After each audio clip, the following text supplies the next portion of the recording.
الحمد لله والصلاة والسلام على رسول الله صلى الله عليه وسلم. عباد الله الكرام، أوصي نفسي وإياكم بتقوى الله تعالى، واعلموا أنه خير الزاد.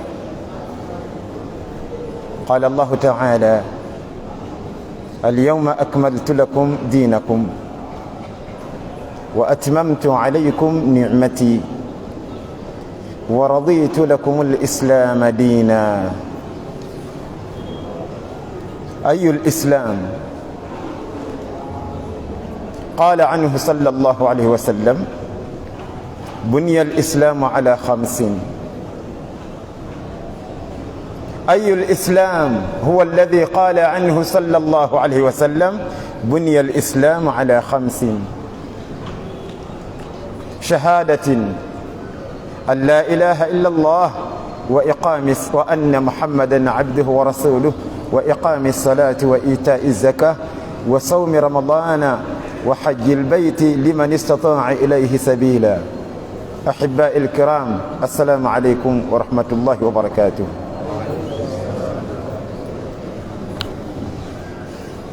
nsaba Allah nga mwegayirira atufule babitiibwa kuno ku nsi ne ku akhira. Nsaba Allah atufule babitiibwa, nsaba Allah atufule babitiibwa nga tutuse mu kabuli zaffe. Nsaba Allah atutaase okwejjusa, okutagasa, otuse mu kabuli wejjusa kiwedde,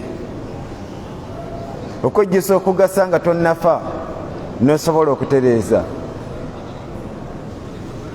Omusomo gwaffe olwaleero gwe gutwalangirira mu Ramadani yonna ffe twagamba tujja kusoma ku mpagi za Busiraamu, kuba emitawaana mingi egiri mu basaaze nga giva ku nsonga egi. Mpagi z'Obusiraamu bazimanyi, bangi beeyisa nga batazimanyi. Okuzimanya si kyekikulu, kubanga ne Bayokaana bazimanyi ziri 5 era zikumenyera zonna. Kati kigenda mugasa basaaze bannanga batannafa, kyetaagisa twejjukanye ku nsonga eno. Empagi z'Obusiraamu ziri 5.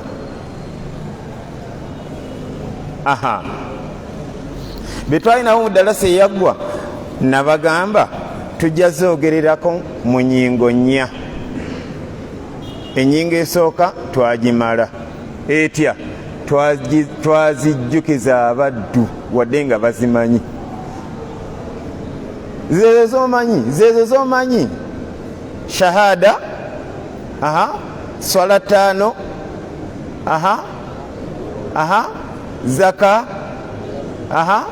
kusiba mwezi gwa Ramadhan, na hijja.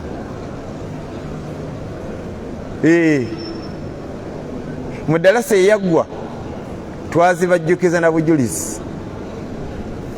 Eddalasa ya leero ndeese ennyingo ya 2. ala wa huwa ala annaha matlubatun bijamiiha. Olwaleero nzize kujjukiza abasiraamu abatannafa nti empagi z'Obusiraamu 5 ezo ziruwa, ezo z'omanyi tekuli mayina, tekulyako nako, zonna nkulu era zonna Allah azaagala. Meka 5. Oyagala ejjana, va mu basiraamu ebirerya. Omubaka byayogerako n'ebigambo bino yatuga nti bal antum yawma idhin kathir, mugenda kubeera bangi nnyo nnyo nnyo, walakinnakum ghutha, wabula nga muli birerya. Ka ghutha isayil, ng'ejjuvu lya mukoka. Oyagala ejjana, musibi munange ow'ekitiibwa sala eddiiro, oveeyo eri mu birerya, weeyunge ku gurupu y'abasiraamu abaddala, awo wali ejjana. Oyagala kubeera omusiraamu waddala, kola kino mbaka kye yagamba. Yatugamba nti buniya al-islaamu ala 5. Dabanga obusiraamu bwo obuzimba, mbuzimbe ntya? Pulaani Allah yagimala. Ayagala bulaba, nga butudde ku mpagi 5. tekubaako gyogaya. Ekigambo kasita tokiza ku mpagi z'obusiraamu 5 kasita. Allah yakuwa sente, baseka baze banenye zaka, bakujjukiza zaka, haji wawa zaka, ate balaga sijida kasita nsaala. Sijida togiraba gwe bagamba essala ye zaka kasita. Oyagala kuwabula Allah? Allah bw'atyo bwe yasalawo obusiraamu bwo, ani gwe nagagga n'omwavu asembayo nga talina wadde ekikomando. Ffenna munnange obusiraamu bwaffe Allah ayagala kulaba nga bwenkanankana butya nga tubutuuza ku mpagi siwulira 5. Omulamwa gwa leero gwegwo gutya mpozi zonna nkulu. Tekuli nto, toddamu gakasita. Musiraamu bazina towulira, banatera n'okukima. Tugende tusaale, wuli okufutana okuli awo kasita nasiibye. Kati okusiiba yeswala, abasiraamu bazanyira ku mpagi 5 gwe ng'alinga ataafe kasita nasiibye.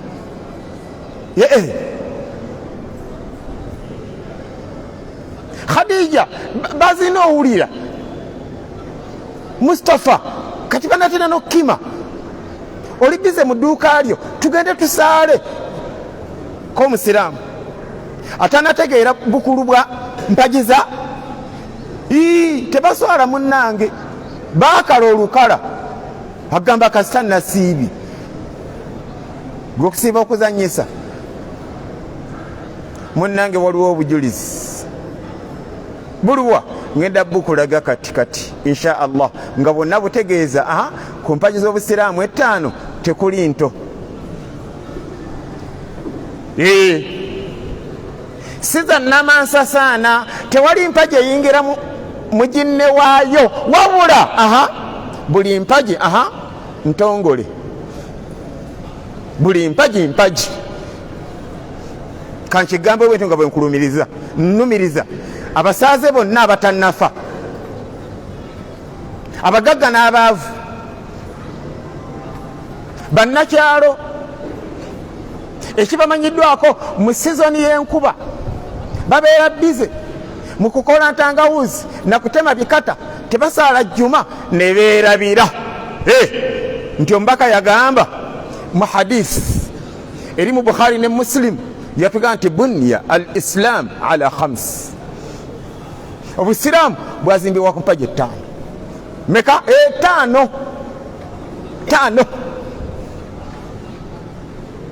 Niyo baga osinga obugagga mu nsi, obusiraamu obuzimbire ku mpagi 5. Saba wagana okukola hijja ate sente weziri. Lwaki? Anti lumba akulaga ku mawulire ng'abantu bafiirayo mu Arafa. Ekyuma kyawoneka ne kikuba abantu ne bafa. Kati nagagga yagaana tagenda kukola hijja, yakola umura. Lwaki umura abantu baba bangi nnyo, bambi wulira akavuyo akali awo. Ekiragiro kino munnange tekisosola, kitutwalira wamu ffenna. Kitya mpozi bannange tukole omulimu guno munene. Allah gwagabirako ejjana, kiba kitegeeza ki? Shaitan tegukwagaliza. Mulimu ki ogwo? Zimba obusiraamu bwo ku pulaani ki? Si gy'oyagala, wabula pulaani Allah yagifulumya, ayagala kulaba ng'obuzimbira ku mpagi. Siwulira? Ate nga buli mpagi nga mpagi. Lwaki? Ekizimbe kyogenda okutuuzaako kinene, kiwanvu. Saagala otawane kubala followers. Omu ku bamanyi wulya bwe yatugamba, yatuga nti al islaamu ya'la wala yu'la alayhi. Obusiraamu kizimbe kiwanvu nnyo, teri kikiri waggulu. Kakati mbuuza ekyo kyeyagala okutuuza ku mpagi naye ng'empagi eyo leberebe kizimbe ekyo eky'obusiraamu wakituuza ku mpagi bwetyo. Eno bw'osiiba, eno bw'osoma mawuledi, basaze baakala asiiba nnyo atabba nnyo. Kikyolabawo awo empagi ey'okusiiba yagiteekawo naye si ŋŋumu, asala n'ebirevu ssebo, musiibi musaze wa birevu. Ne mukyala wakimanyi, ne ku kyalo kwabeera bakimanyi nti Haji musaze wa birevu kyemwa, abisala nga bapita ate nga mbaka buniya al islaamu ala khamsin, bamugezi nga tonnafa. Obusiraamu bwe buzimbire ku mpagi 5 ate nga buli mpagi nga mpagi nga ŋŋumu nnyo nnyo nnyo. Tewabaako empagi gy'oteekawo ku sisitimu ya gadibengalye nga gy'obeera gwe bagamba kabuli baziwanyisa, bw'oyituka mu kabuli nga simbi nga si nnungi nga mutabani wakuwamu eyiye. Ate kabuli buli omu ayina yiye. Nga bulaba Allah atwawula buli mwemu amagezi agage, kati amagezi agago tegali connected ku ga imaamuwo. Waaw yina gago ne kabuli yina yiyo, nkole ntya weeyambe. Sirambwe buzimbe tokiza shaitani buzanyiramu. Babuzimba batya ng'omubaka bwe yagamba, buzimbire ku mpagi 5 ziruwa ezo z'omanyi. Wali okikozeeko toddamu nawulirako nti Bahaji abonoonefu namala akola hijja ogamba ddeyo kusaala mbu oba mugambako essala nga bagamba goma hijja ze nakakola essala emu yokka gyosalira Kaaba wali ku haramu yinkana emitwalo 10 guli zisaladi.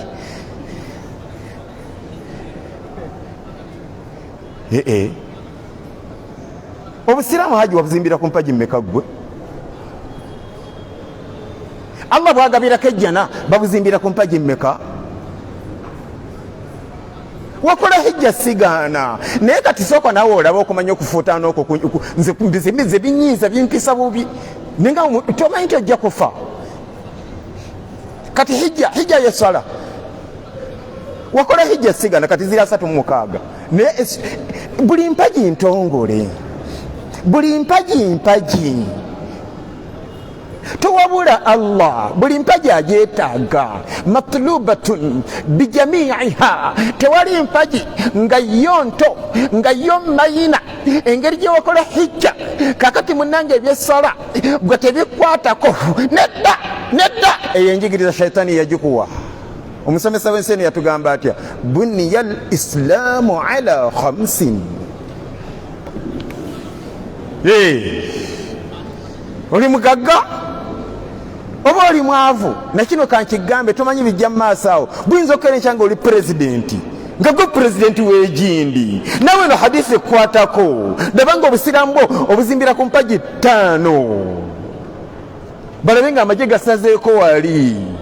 Lwaki His Excellency azikusaala swala ya asuri? Lwaki anti mugezi muzibu? Busiraamu abuzimbira ku mpagi 5. Essala bagisaalirawa si mu ofiisi yo. Ibn Mas'ud uliya bwe yatugamba Ibn Mas'ud yatugamba man arada an yalqa Allah ghadan muslima falyuhafidh ala hadhihi salawat al-khams haythu yunada bihin. Man arada buli awuliranga kimusanyusa an yalqa Allah okusinkana Allah enkya ghadan muslima nga musiraamu falyuhafidh yekwatenga nnyo ala hadhihi salawati al-khams ku swala ez'ettaano haythu yunada bihin azitwalenga wali we baziinira. Baziinirawa mu ofiisi yo sebo olakuba ofiisi yo nga zimwosalira emizikiti gyabaki ba MP banaggaga ba minister gwali yagate na hadithi kwata kubanaku bambi ne besomba buli swala subhi nikuba ne bwetenya bujja bumamvuli bwabwe bagala kufa nga dini yawe bamaze gizimba nga bagizimbide ku mpagi 5 gosula mu kikomera osula mu kalina n'ekiyigo kiri mu nju tosobola kunaaba n'ojjosala subhi olwokuba oli mugagga wakola hijja obusiraamu mbaka yabusomosaako ddi ogwo ekigambo kya leero kibe kimu nsaba Allah akkirize tukirowoozaako nga tunnafa empagi 5 matlubatun bijamiiha zonna Allah azeetaaga kyenkanyi tekuli nto tekuli mayina tekuli mayina ekigambo kya kasita temukikomyawo ku mpagi z'obusiraamu kasita nakola hijja kati hijja yesola tekiziwa nga nkubuuza naye butyanga Allah akubuuza lwaki wamanyire okutuuka ku ekyo haji hijja yesola bwobanga ne mukyalo tosobola mumanyira bwotyo kubanga singa kyaliyo singa nange nyina bana bwansaba sukaali nga mugamba kasi ekibiriti weekiri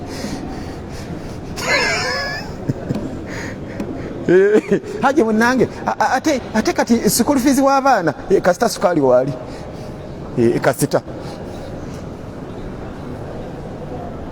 ate kati ez'emmere kasita omunye weeguli kyekidirira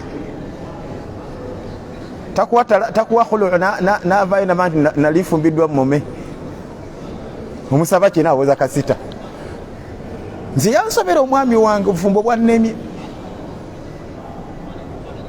omugamba emmere kasita wali ekibiriiti munaga haja ekibiriiti kasita omunye weeguli sabbuuni kasita waliwo obutto kati butto ye sukaali kati butto yanayoza engoye kati Allah lwaki yetumumanyira bwe tutyo esola hijja yesola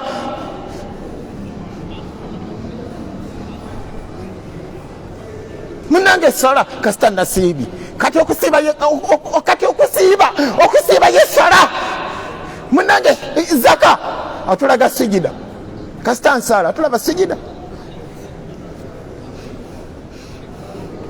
buli mpagi ntongole yentegeera y'abagezi wallahi teri mpagi nga yakuzanyiramu teriyo buli mpagi ntongole buli mpagi zonna Allah azaagala matlubatun bijamiiha tomuwabula Allah yali asobola otulagira ne tubuzimbira ku 2 oba 3 oba 4 yagamba 5 olina obusobozi obukola hijja tokiwandooza yakubiri lumba bajja kunsekerera nali badde nkola mu bizinesi bwomanya nti naafa genda okola hijja todda muga kasita ago hijja nja kukola munindeko kasita nawadde zaka gwomanyi zaka gye nawadde kankolage ku lisiiti wano obukadde 10 obukadde 76 laba wano ekyetugaana eno mpagi zaka ne hijja nayo ngenda okulaba nga Allah atuwa ku ntegeera eyo nga tetunnafa olabe ng'oyinza okuddayo okulaba ku mawuledi ku nsi kuno ndi oyo omusiraamu atayabya ennyimbe ng'obusiraamu obuzimbira ku mpagi 5 nti busiraamu musazi wabiremu nga yenyini yagamba nti wa anna muhammadan rasulullah nkakasa nabi muhammadi mpaka wa Allah nga te wuno istimamu yiri musomi wa bayibuli ebyo mbaka tekyabiwa kitiibwa shahada eno gye watoola giwa ekitiibwa erina kyetegeeza ku bulamu bwo byesomesa byebyo wama yantiqu anil hawa yayita isa kivulu kino yakigaana kireke yayita siika binyomo eno hadithi nagibasomerako eri Muslim. Sahabiyu bambi yayambala empeta eya zaabu ng'amanyi mpeta Allah amuwaka chance. Omubaka wa Allah amusomesa ebigambo ebitegeeza nti yesi mpeta wabula lyandi lya muliro nagimugyako nagikasuka eri banne bamugamba londa yempetayo wantafi biha wegase nayo yabagamba nti wallahi ndayira Allah la akhudhu shay'an sisobola kukwata ku kintu waqad tarahahu rasulullah ngato mbaka wa Allah yakikasuse kati nzija wapatayiti ate nkirondeyo daba abaddu nga bo bakola Allah kyababanja nga obusiraamu bwawe wabuzimbira ku mpagi 5 dalasa wetutuusiza nkulaba ng'osaba bujulizi kati bwendeeta ngenda kuwa ayemu nkuwe ahadithi 2 n'ekigambo kya Abubakar. Eno topiki njiggalewo etya mpozi empagi z'obusiraamu zonna nkulu temuli gakasita todda mu gakasita omunnyo si ye sukaali school fees kirala ne requirements ne mu office sabu mu masomero tofuutangirayo bagala requirements ato balaga banka siripu ya kikola mumbulireko bannange kikola kati nanyini nsirwa kyeti tumubuzaabuza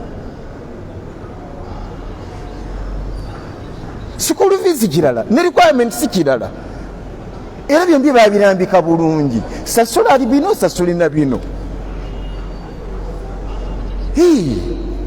era bazadde we bakola kasente nakeekamula lwaki ebyeduniya tubitegeera eddiini yaffe lwaki gye tuzanyiramu bannange mbabuuza abasaaze abagana okuzimba eddiini yabwe ku mpagi 5 lwaki yeddiini yaffe tetugiwa kitiibwa netuma nti buli mpagi ntongole era buli mpagi erina kyetegeeza ekigambo kye nagamba nti ashhadu an la ilaha illa llahu wa anna muhammada rasulullahi wallahi ekigambo kirina amakulu kyovalaba Ibn Baz mu kitabo kiyitibwa salatul mu'min ekya Kahfan yagamba nti wa amma adhanu lhaliqi yagamba nti wa amma alhaliqu fala yu'taddu bi adhanihi omusazi w'ebirevu tetusalira kwaziina kwe ani yazinye kamaadi musazi wa birevu nga tugukwata nga tuddamu nga twaziina lwaki anti yabadde yazina yagambye nti ashhadu anna muhammada rasulullah atani yatugana okusala ebirevu kati ngani gwafuutanirako bwatyo mpaki z'obusiraamu ziri 5 ozimanyi naye bakitokola nga azimanyi bwombozi obujulizi ngamba somako mu ssuula eyitibwa Maida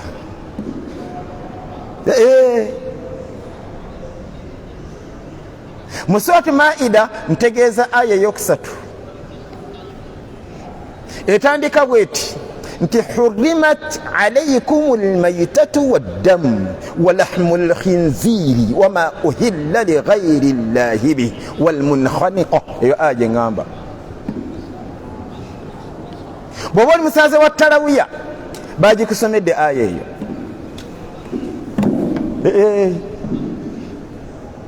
sibeerayo gye musaalira nemanya aya eyo mwagisomye era olwaleero mugenda kumala ku suratu Maida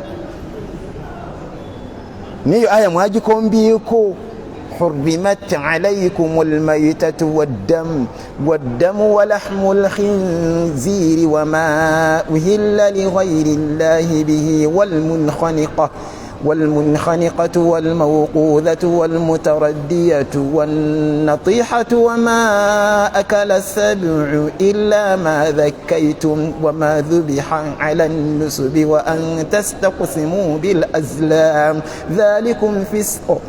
Ulira wale ekinyusi Allah yagamba al-yawma akmaltu lakum dinakum obusiraamu bwo tobuzimbira ku mpagi 5 kati aya giddawa bakutenda bakutenda emputtu ulira Qur'an al-yawma okuva na leero akmaltu lakum dinakum, eddiini yammwe njijjuza. Bw'atyo Allah bwe yagamba. Wa raditu lakum al-islaama diina, era mwenna abasiraamu, abakulisitaayo, simanyi abaseveniside, simanyi abanankani, bano simanyi abalokole, mwenna Allah yagamba nti wa raditu lakum, mwenna mbasiimidde al-islaama diina, yeddiini gyenjagala. Kakutanda n'ofa ng'oli mukulisitaayo, olabe kyonoosanga mu Kabuli, kakutanda n'ofa ng'oli simanya mulokole, nga ne bannabbi bonna baali basiraamu. Gwabaaki okusiramu kaba kusaba ssente, lwekitodde mu ddiini Allah gye yakusiimira. Eyo aya eri mu Qur'an, mu kitabo kye wakkiriza, erimu ekinyusi, efulumya message nnene ku muntu atannafa. Tekirabanga nga n'abakaafu bakiraba, kubanga omukaafu omu yajja n'agamba Umar ibn Khattab ebigambo bino, yamugamba nti unzilat fi kitabikum aya, mu kitabo kyammwe mulimu aya, law unzilat fina, singa aya eyo yali eno mu bitabo byaffe, singa yakkeeno eno, lattakhadnahu ida, olunaku lwe yakka twalirukuzizza, lwalibadde olunaku lukulu. Omar n'amugamba, tabani Omar yategeera eddiini eno, yamugamba a'lamu hadhihi al-aya, eyo aya gy'ogamba mmanyi bulungi nnyo. Aina unzilat, yakkirawa mu kifo ki, wa mata nazalat, era manyi yakkaddi. Namuteeka mu kirasi namusomesa, yamugamba nti nazalat yawma aljumua. Olaba ebinene we bikwatagana, ebinene nga byasinkanye, olaba ebinene bwe bikwatagana. Ino aya nene mu bulamu bw'omuntu atannafanga nze naawe. Daba Allah yasalawo yagissa ku lunaku lwa Juma. Kiki omanyi ku lunaku lwa Juma? Khairu ayyami al-usbu'i, lwe lunaku olusinga ebbeeyi mu nnaku za wiiki. Yamugamba nti wa rasulullahi bi Arafa, era aya eyo yakka ku mubaka Muhammadi sallallahu alaihi wasallam ng'ali mu Arafa. Kyekiri mu Arafa, eyakola ku hijja yategeera kye twogerako. Bw'olikola ku hijja ojja kulaba Arafa kyeki, kifo ly'erinnya lyakyo. Lunaku lwa Arafa, olunaku lwa Arafa kiki olumanyiko? Lwe lunaku olusinga ebbeeyi mu nsi ne mu ggulu, olwa Arafa. Eno aya mwe yakkira, Allah n'atugamba atya, al-yawma, okuva na leero, akmaltu lakum dinakum, eddiini yammwe njijjuza.